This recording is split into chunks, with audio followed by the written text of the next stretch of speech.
All right. Okay. Waiting for this to get set up. Always an awkward start while I wait for Facebook. Okay. We got it. All right. Meeting is being live streamed.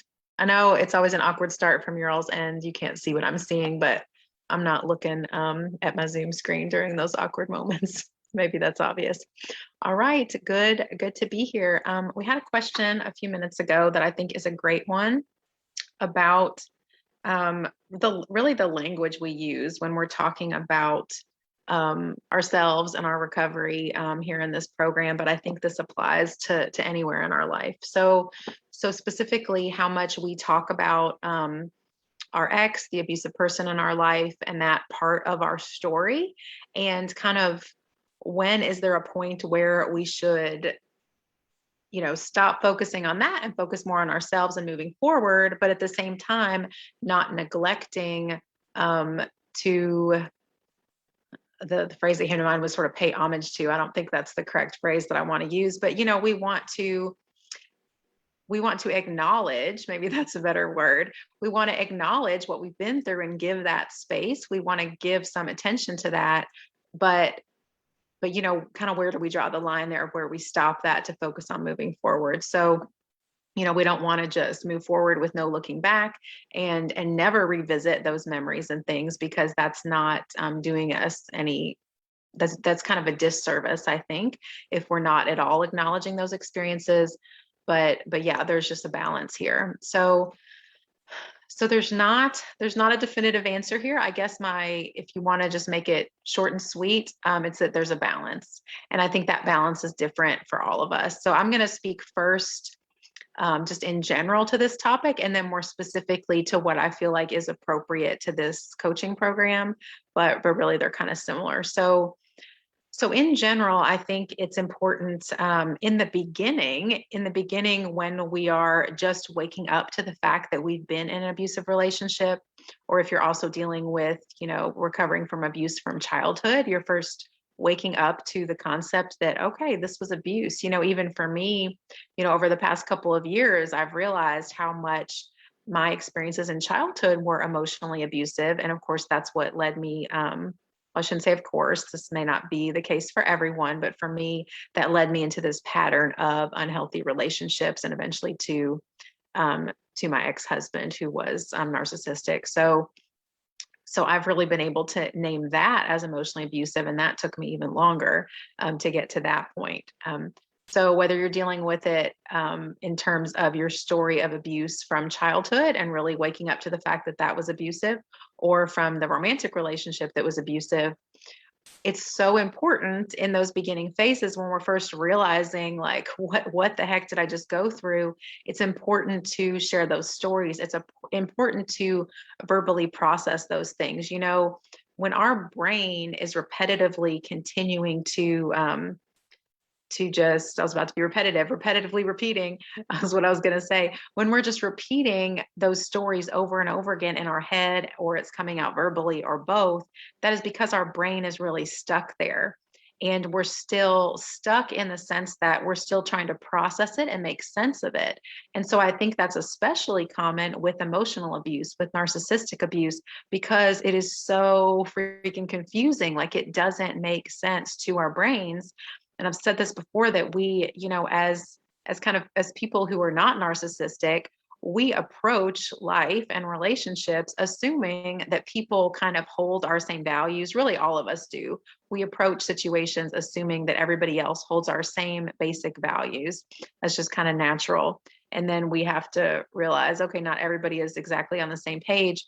But especially, when you're going into a relationship with a narcissist, you're not expecting that their values, that their approach to life, and the way they treat people and quote unquote love others, the way they do that, you're not, in a million years, you're not expecting them to treat you the way they ended up treating you. You're not expecting that their whole worldview and mindset and approach to other humans is the way that it is, because you're viewing life through more of I hate to say the word normal, because I mean, there's so many different connotations with that, but through a more typical lens, right, of most people who have some level of empathy and caring for others. Like, you're not thinking that they're going to be so manipulative and so abusive. And so we have this sort of kind of feeling of whiplash. I remember for me, that's how I described it in particular, because my marriage was short. It was about 4.5 years we were together, a total of 5 years together married,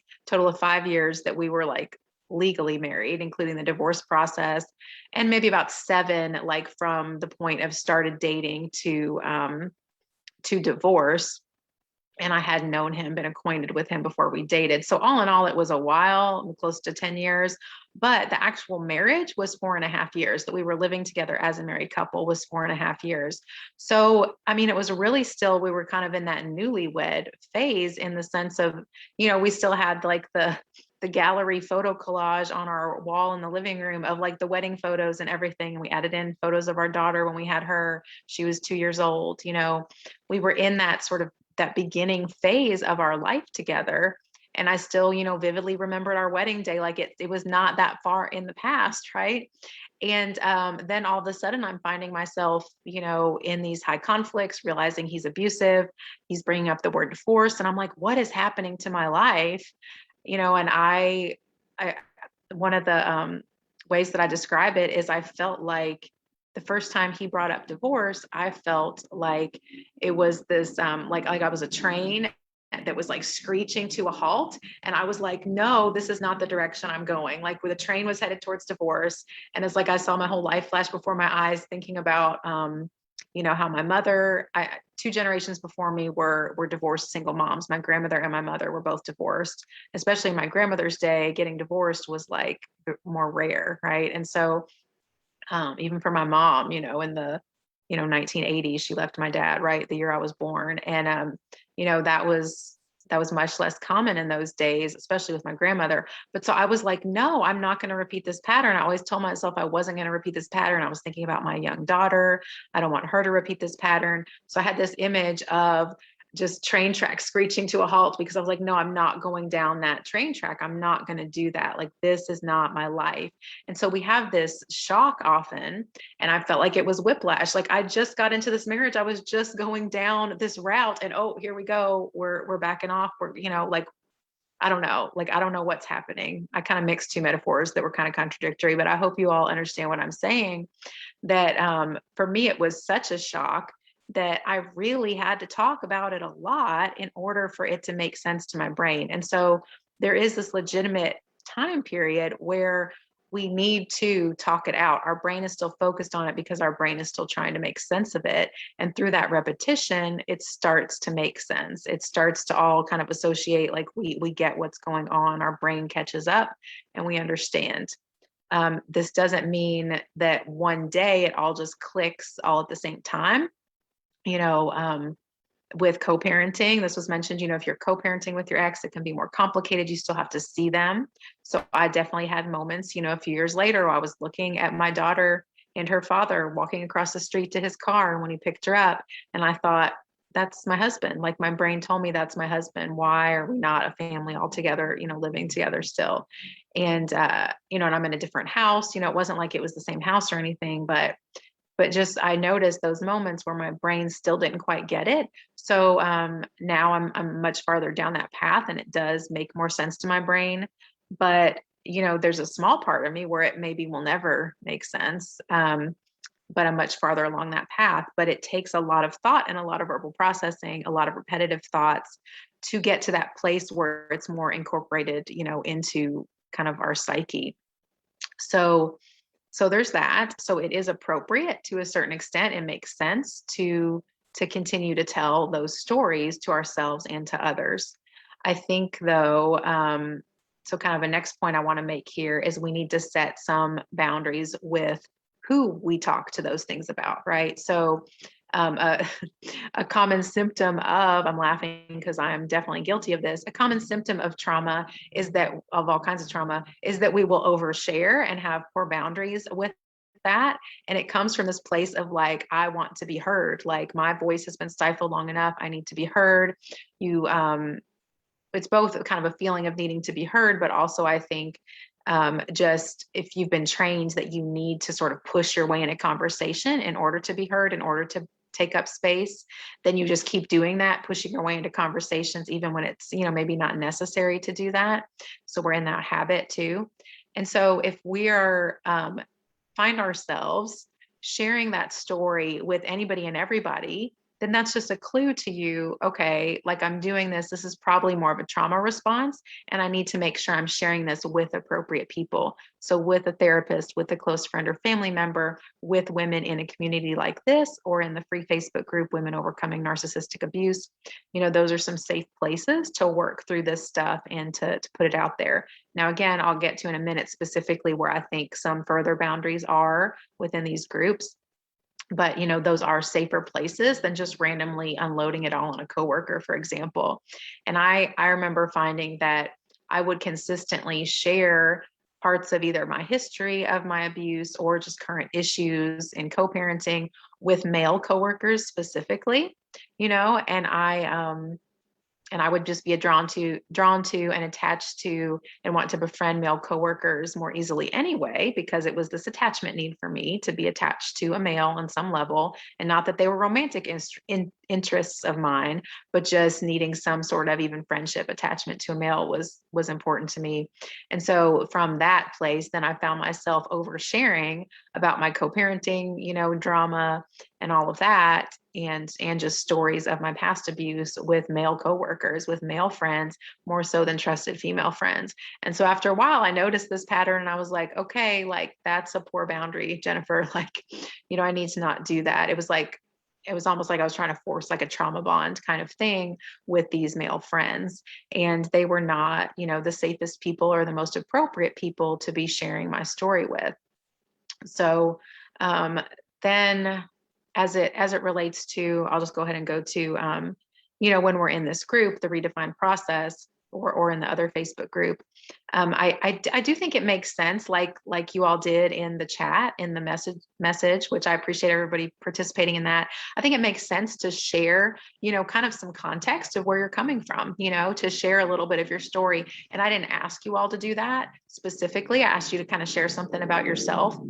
But I think it makes sense that most of you, if not all of you, shared a little bit of your experience that sort of brought you here, why you're here.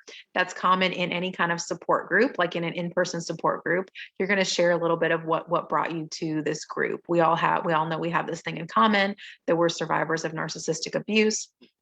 Even though, there are, of course, vast differences in all of our stories, we all have some things in common of what we've experienced. And it makes sense to share a little bit with the group of where you're coming from and what your experience has been, so we can just know the context from which each person is sharing. That helps us get to know each other. So I think it is definitely appropriate to have that as part of our introduction.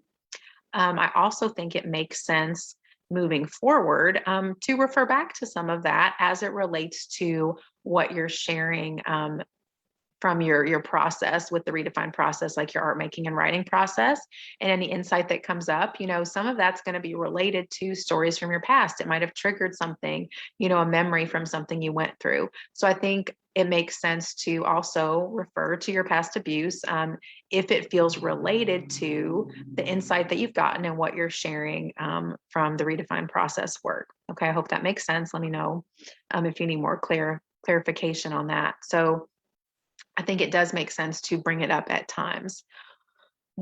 So all that said, I think you all are all doing that appropriately at this time. Okay, I think that's appropriate. So where I'll kind of set a couple of guidelines. One is that, first of all, I love that everybody's sharing openly enough that I even feel the need to discuss these guidelines. Okay, I think this is a great sort of issue to have to address because people are sharing. So it's great that you're sharing. But a couple boundaries I will set, that nobody has crossed this at this point, but I'll just go ahead and set it so you all are aware. And I might add this to some group rules too.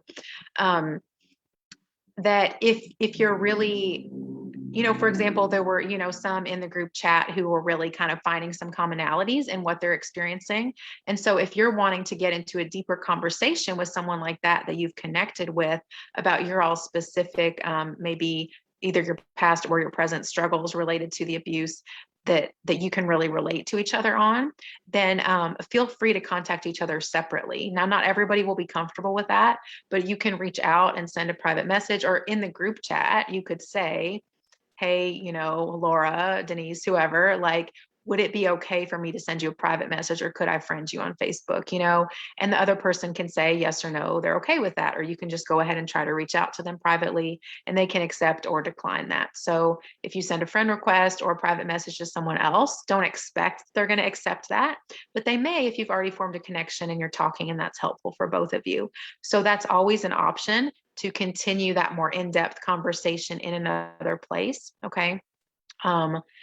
Or yeah, I think that's always appropriate if you're wanting to make the conversation more specifically about your abuse experience. And another reason for doing that is we don't want to, while everyone is in control of their own reactions, we also don't want to contribute to what might be like a trauma trigger for someone else, because our focus here really is more on moving forward, right? That's why we're all here. We're in a place where we're just still kind of feeling stuck in some areas and we want to move forward with us. We're focused on redefining our identity. So we don't want to spend too much time focused on the past. And part of that is we don't want to trigger others. And so don't be afraid to share. Please don't be afraid. Like I said, no one has shared inappropriately, I don't think, to this point. But if we're feeling like that just needs to keep coming up, we need to keep talking through it. Maybe talk with an individual person who is also finding that helpful to hash through those issues, or consider who else outside of this group that you could talk to. If it's coming up a lot and you're not in therapy and you're not able to process it with your therapist, I think that's definitely a good choice. Also, I'm available for one-on-one coaching calls. So, and again, with the coaching, it is more focused on moving forward than rehashing the past, but that is a private conversation that's not putting it out there to the group. Okay. So if you think you could find value of still focusing on moving forward, but you want that one-on-one where you'd have a little more freedom to talk through the past stuff and how it's relating to you now, then feel free to schedule a one-on-one call with me. Right now, just reach out to me on Messenger or email, and we will get that scheduled. I don't currently have that set up, scheduled in my online calendar. It just probably wouldn't get transferred to other calendars and I would lose track. So right now, let's just keep it, one appointment at a time. We can schedule that one-on-one. Just reach out to me in a message. That is an additional fee. I charge $90 an hour for that. That's lower than my typical fee for art therapy, which is $120 an hour. So I'm giving you all that discount as members of this group.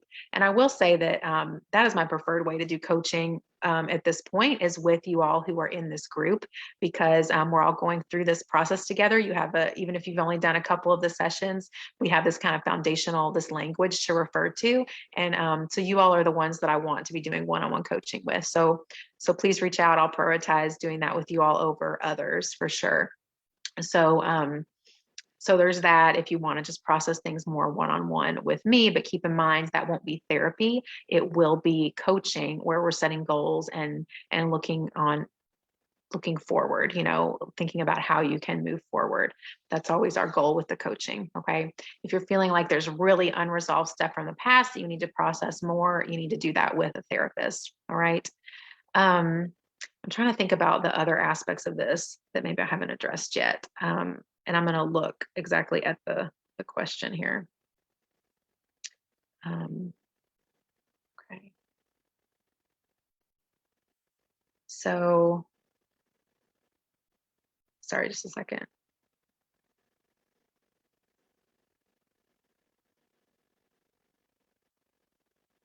I think the only other thing that I'll address about that is just to remind you all of the purpose of posting in the group. So I love that we started the group message, and I'm going to talk more about that in just a second, but about that kind of format.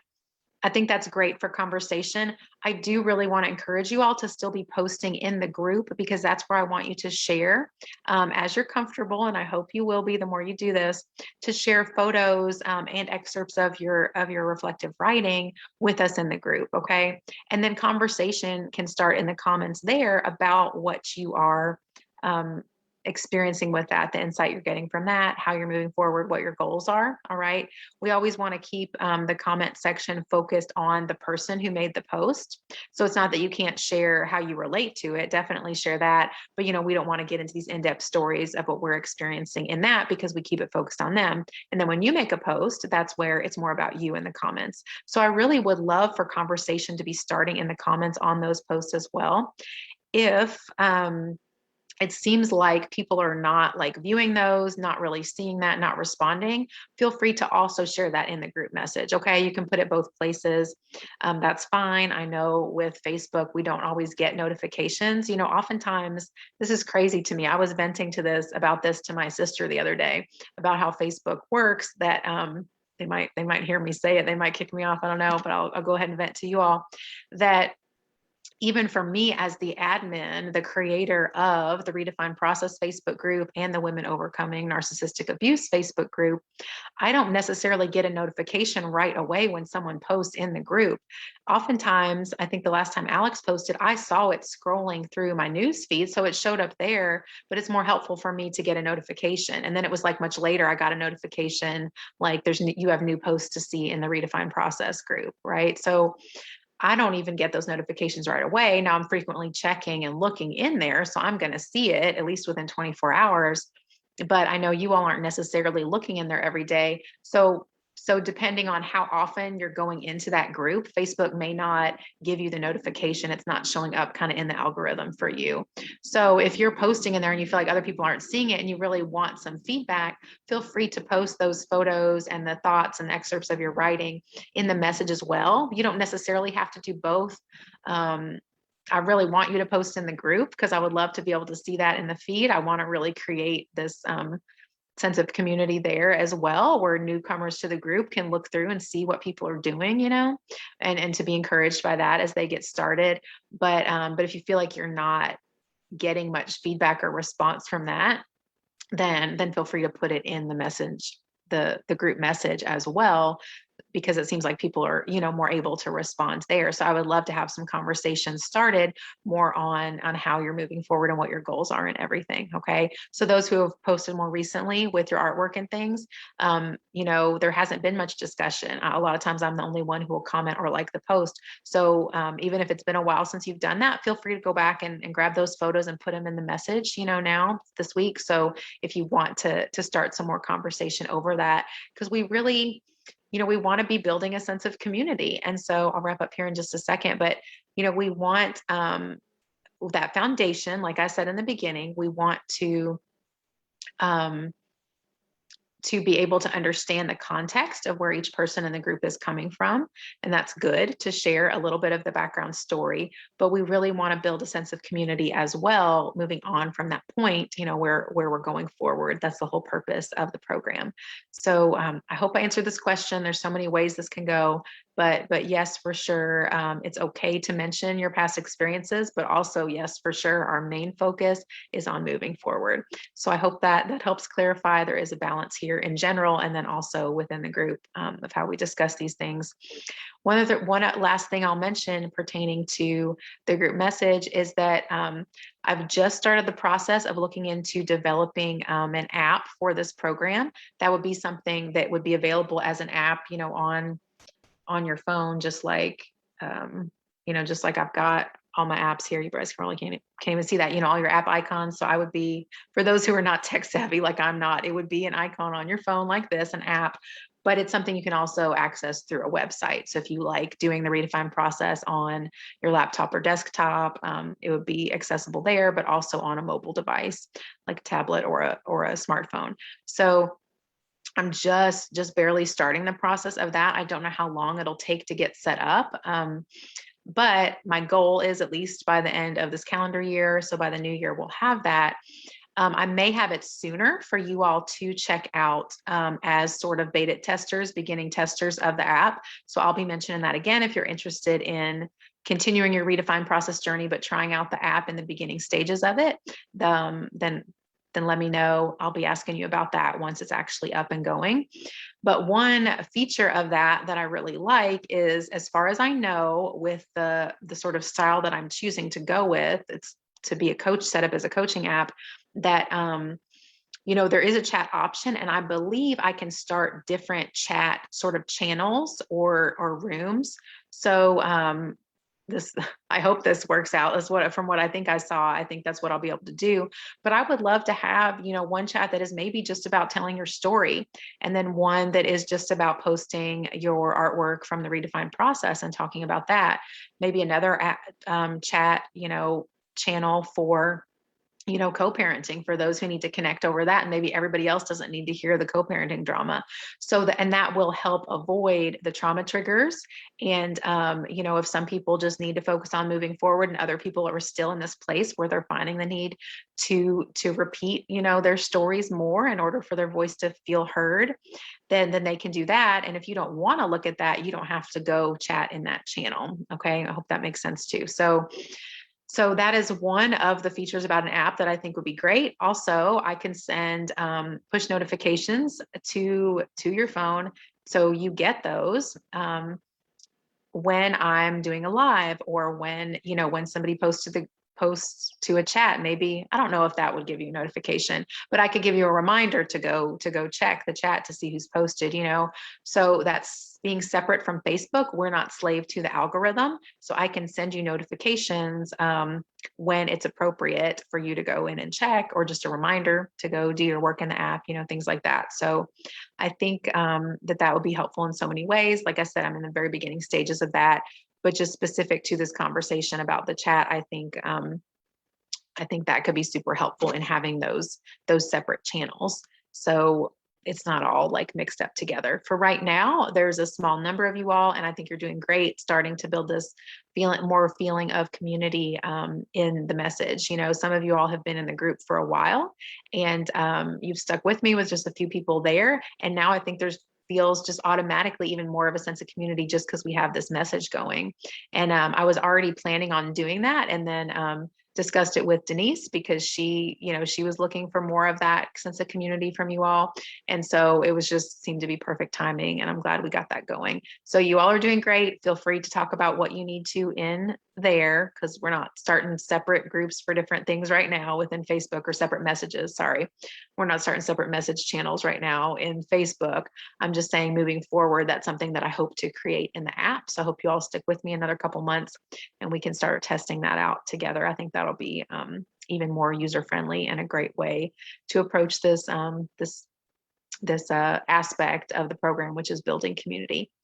All right, thank you so much. Let me know if you have any other questions about this. I'd be happy to address it further. Have a good rest of your Thursday.